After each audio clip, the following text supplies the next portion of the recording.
एक ऐसा देश जहाँ के हर घर में आपको सोने से बने बाथरूम, सोने की कार, सोने के बर्तन, यहाँ तक कि सोने के टॉयलेट भी देखने को मिलेंगे। जी हाँ दोस्तों, इस देश में लोग चोरी करने के नाम से भी कांपते हैं, क्योंकि चोरी करने के बाद चोर के हाथ जो काट दिए जाते हैं। यहाँ की गर्मी और यहाँ के लोगों के अंदर जो पैसों की गर्मी है, उसे कोई नहीं हटा सकता। तो चलिए चलते हैं सऊदी अरब। दोस्तों, इस देश का ऑफिशियल नाम है किंगडम ऑफ सऊदी अरेबिया और ये वेस्टर्न एशियन कंट्री है। इसकी border Jordan, Iraq, Kuwait, Qatar, UAE, Oman और यमन से मिलता है।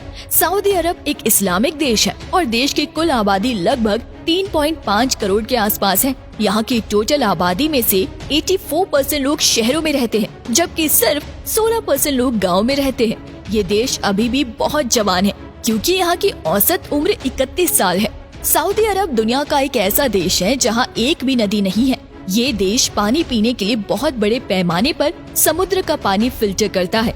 इस देश में आज से कुछ साल पहले पानी को लेकर जितनी दिक्कतें थी, वो सब पूरी तरह से कंट्रोल कर ली गई है। क्या आपको पता था सऊदी अरब में मुस्लिमों के लिए सबसे पवित्र स्थल मक्का और मदीना शहर स्थित है। मक्का शहर मुस्लिमों के लिए सबसे पवित्र स्थल माना जाता है, इसलिए हर साल दुनिया भर से लाखों मुसलमान आते हैं और हर कोई वहाँ पर जमीन खरीदना चाहता है, जिसके चलते मक्का शहर की जमीन दुनिया में सबसे महंगी जमीन में से एक बन चुकी है। यहाँ पर पैसों की कोई कमी नहीं है। दुनिया के सबसे ज्यादा अमीर देशों में से एक है सऊदी अरब। सऊदी अरब में भयानक गर्मी पड़ती है, ये बात तो सबको पता ही होगी, लेकिन आपको बता दें कि इस देश में इसी वजह से कंस्ट्रक्शन का काम 2 शिफ्ट में किया जाता है।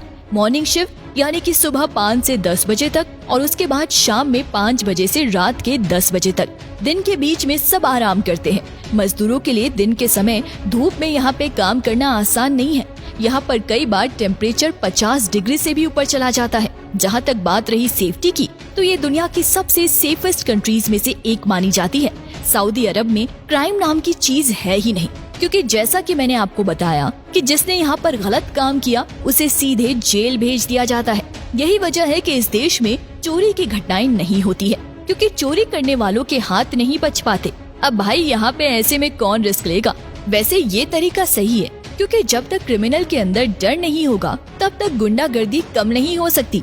आपको बता देंगे कि सऊदी अरब अपने देश में दुनिया का सबसे ऊंचा टावर बना रही है, जिसका नाम है किंगडम टावर। इसकी शुरुआत 2014 में हुई थी। अगर हम टावर की ऊंचाई की बात करें तो ये 3280 फीट यानी लगभग 1 किलोमीटर से भी ऊंचा है।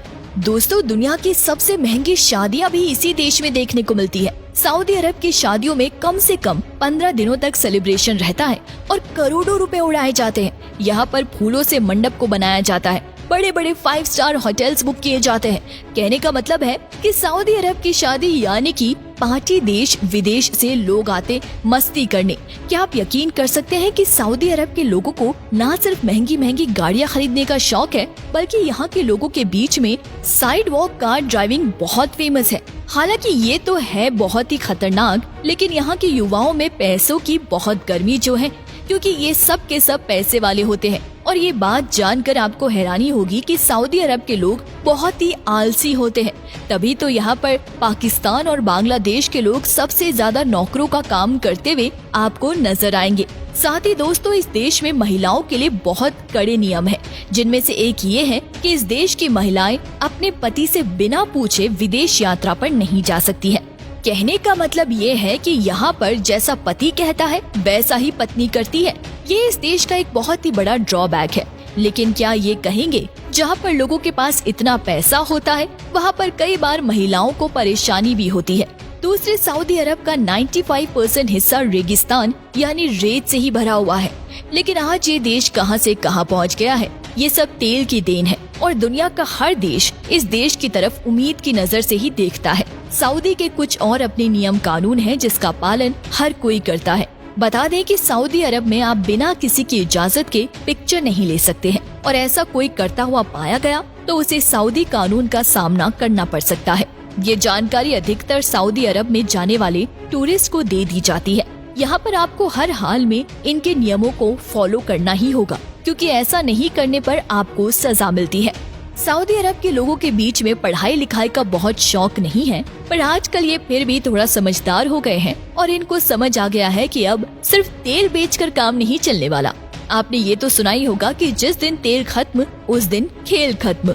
माना जाता है कि यहाँ के बच्चे स्कूल जाना ही नहीं चाहते। हालांकि अब ये नजरिया बदलने लगा है। अब यहाँ के पेरेंट्स भी अपने बच्चों को स्कूल भेजने लगे हैं।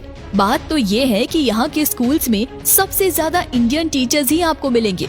आप फ्रेंड्स, आपको बता दूं कि सऊदी अरब अपने यहाँ के कानूनों में बदलाव की दिशा में आगे बढ़ रहा है। रियाद शहर में दुनिया का सबसे बड़ा ऊंट का मार्केट लगता है। यहाँ पर आपको चारों तरफ ही ऊंट नजर आएंगे। आंकड़ों के हिसाब से यहाँ पे एक दिन में 100 से ज्यादा ऊंट बेचे और खरीदे जाते हैं।